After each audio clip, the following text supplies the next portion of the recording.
Looks good.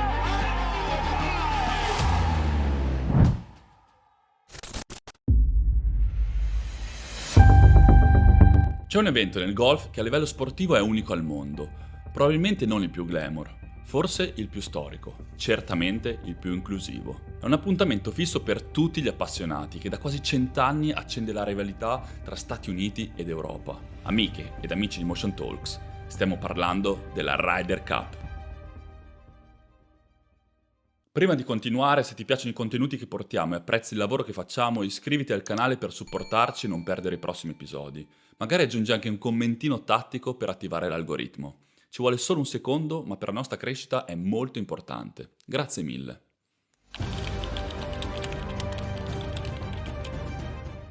Quasi un secolo di storia. Ma esattamente, che cos'è la Ryder Cup? Perché esiste? E soprattutto, chi l'ha ideata?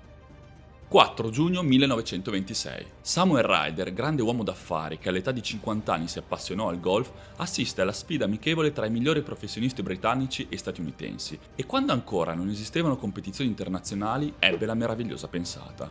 Perché non disputare una competizione ufficiale tra Gran Bretagna e Stati Uniti? Così, l'anno seguente, nel 1927, nacque la Ryder Cup, che si svolgerà sin dai suoi esordi con cadenza biennale e sarà ritoccata nel suo formato solamente nel 1979, rendendola più aperta al continente europeo in tema di partecipazione di atleti e di nazioni. Per capirci, Europa contro America.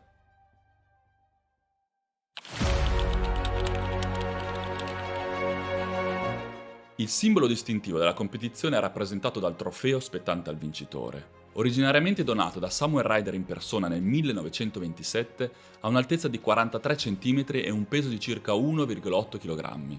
È costituito in oro e presenta 2 manici laterali. Sulla sommità del trofeo una statuetta di un atleta che porta il nome di Abe Mitchell, campionissimo degli anni 20 e 30 e insegnante personale dello stesso Ryder. Tornando alla storia, la competizione ad oggi così bella e interessante ebbe un periodo di flessione negli anni 70 a causa della disparità delle forze in campo. Ci basti pensare che le prime 19 edizioni le vinsero per ben 15 volte gli statunitensi. Così si tentò il rilancio della competizione, comprendendo anche l'Irlanda. Mossa insufficiente. Nuovo ritocco e cambio di formato nel 1979, con il via libera alla partecipazione di tutti gli atleti professionisti europei. Quel momento segnò l'inizio di un'altra storia. Da allora il palmarès marca 12 vittorie europee contro le 9 a stelle e strisce. Il 1985 è l'anno della svolta del vecchio continente. Dopo alcune edizioni con risultati sotto le aspettative, Sam Torrance con un birdie putt di 18 piedi sulla buca finale al The Belfry mise fine al dominio americano dopo 14 edizioni. 28 anni di digiuno europeo e portò maggior consapevolezza non solo per quell'anno, ma per tutti quelli a seguire.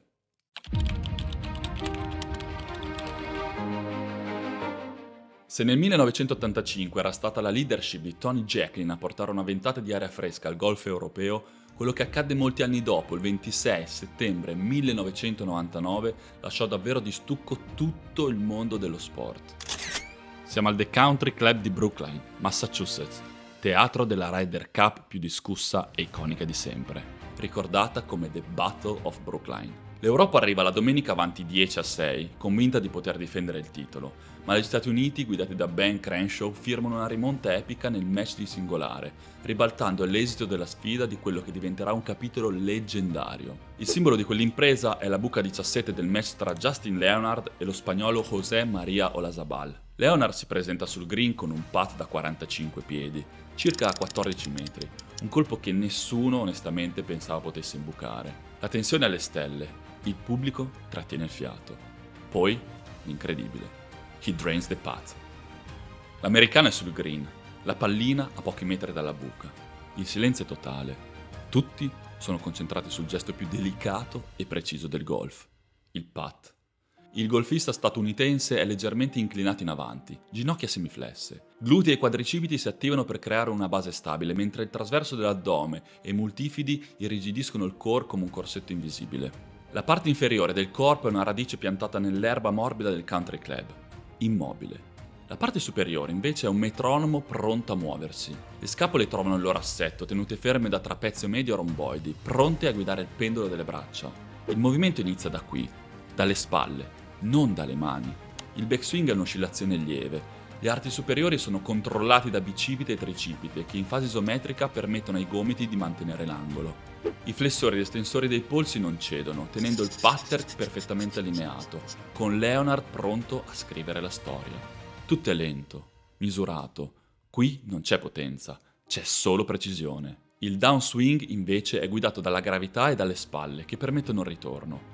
Il busto non si muove, gli erettori spinali bloccano la colonna, gli obliqui impediscono rotazioni indesiderate che potrebbero vanificare tutta la rimonta fatta dagli americani fino a quel momento. Il gesto è puro trasferimento lineare di energia, una traiettoria che scorre su un binario immaginario verso la sfera. La faccia del putter incontra la pallina. Tutto il corpo rimane fermo, è la stabilità e il controllo del core a garantire che l'energia sia trasmessa senza dispersione. Il movimento è fluido, niente scatti. Dopo l'impatto il pendolo continua morbido e naturale, in quello che viene definito follow through. Non è un gesto che si spezza, ma una continuità che accompagna la pallina. È l'arte di mantenere stabilità prossimale per consentire un movimento distale fine e ripetibile. La pallina rotola con traiettoria perfetta e cade in buca. È il putiferio. In campo irrompono compagni, mogli, staff e tifosi americani. Un pandemonio senza precedenti. Abbracci, lacrime, bandiera al vento. Quel pass segnato da un ragazzo del Texas di 27 anni sta di fatto consegnando la Ryder Cup agli Stati Uniti d'America. Ma l'euforia oltrepassa il limite. Olazabal non aveva ancora tirato il suo putt e l'invasione sul green diventa subito un caso mondiale. L'immagine corre sui giornali e sulle televisioni di tutto il pianeta, accendendo polemiche feroci sulla violazione delle etichette e sul rispetto dell'avversario.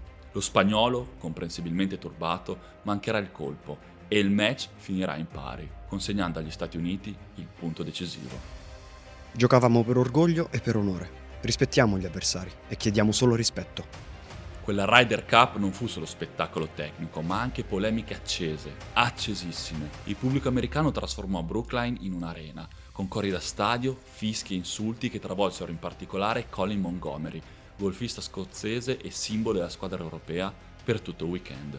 Tanto che suo padre lasciò le tribune. Una tensione che andò oltre i confini del golf e che per anni avrebbe alimentato discussioni sulla correttezza dei comportamenti dentro e fuori dal campo. A rendere tutto più epico furono anche le scelte dei capitani. Da una parte Ben Crenshaw, che la sera del sabato con la sua squadra sotto di 4 punti pronunciò la frase diventata leggenda. I'm a big believer in fate. I have a good feeling about this. That's all I'm gonna tell you. Thank you, folks.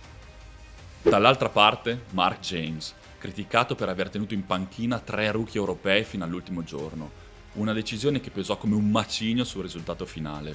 Eppure, proprio in quel clima esasperato, arrivò anche un gesto che riscattò lo spirito originario della Ryder Cup. Penny Stewart, nell'ultimo match già deciso, concesse a Montgomery il putt al 18, un atto di puro fair play che ridiede dignità a una giornata segnata dagli eccessi. Le mie statistiche individuali qui non contano nulla. Non volevo farlo passare attraverso tutto questo.